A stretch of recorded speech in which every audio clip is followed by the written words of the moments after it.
Right now, can you tell me if you're hungry? Actually hungry. Not just thinking about food or bored or stressed, but genuinely hungry. Whatever your answer, I want you to remember it because I'm about to show you how a non-judgmental and focused awareness can transform not just how you eat, but how you experience life. Hi, I'm Karen. I used to struggle with compulsive overeating, but I found a way to stop, lose weight, and create a healthy and vibrant life.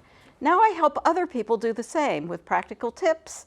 And because I love to cook, I also share some simple and tasty recipes to make healthy eating effortless.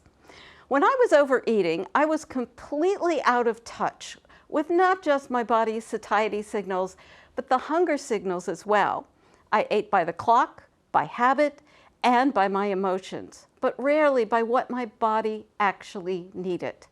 The single most powerful tool I discovered was mindful eating. When you eat mindfully, and I mean truly present and aware, 4 things can happen. First, it puts you in touch with your body's hunger and satiety signals, signals that are often subtle and easy to ignore. I was the champion of ignoring these signals, especially when the food tasted really good. What I've learned is to zero in on those stretch receptors in my stomach, even when every other sense says, keep going. My stomach is often saying, you've had enough. It takes some practice, but that's the signal I've learned to trust.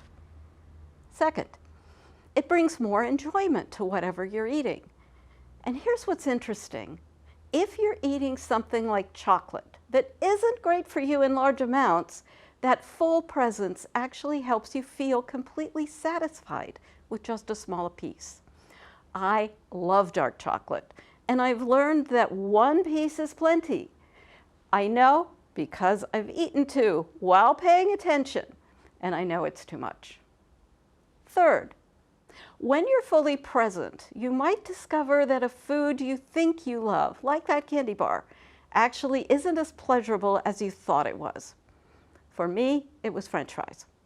I ordered them everywhere because I loved them.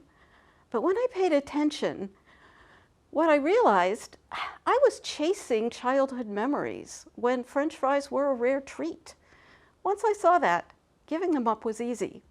And fourth, and this may be harder to accept, but it's crucial, you may uncover that some food's appeal isn't really about taste or hunger at all.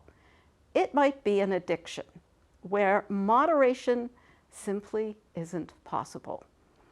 This is one that most people have trouble with, as I did.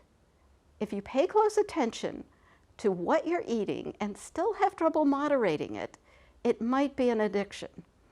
For me, it was anything salty and crunchy, chips especially. There are some mindful eating teachers who will say, if you're not able to moderate something, you just need more practice. That's not me. If you're paying attention and still not satisfied with a small piece of chocolate, a handful of chips, or 1 slice of pizza, you may have to start thinking about abstinence from that particular food. So how do you get started? You might think you need to meditate daily. And while a sitting practice is ideal, it's not practical or possible for everyone. Instead, start with something you already do, and do it with awareness, like drinking your coffee in the morning or tea. Put down your phone, turn off the television, and just sit in a comfortable chair and drink your coffee. What do you notice? The warmth of the cup in your hand, the aroma, that first sip hitting your tongue. What are you thinking about? Are you bored or uncomfortable? Are you having to resist the temptation to pick up your phone? Get curious about what's happening in your body and in your mind. Try this morning coffee experiment and let me know in the comments, what did you notice? Were you surprised by anything? If you want more practices like this, I have a weekly newsletter, and there's a link in the description box where you can sign up. If you want to dive deeper into mindful eating, check out this video, where I'll guide you through a classic mindful eating exercise with a single raisin. Remember, this is a practice, so be patient with yourself as you learn.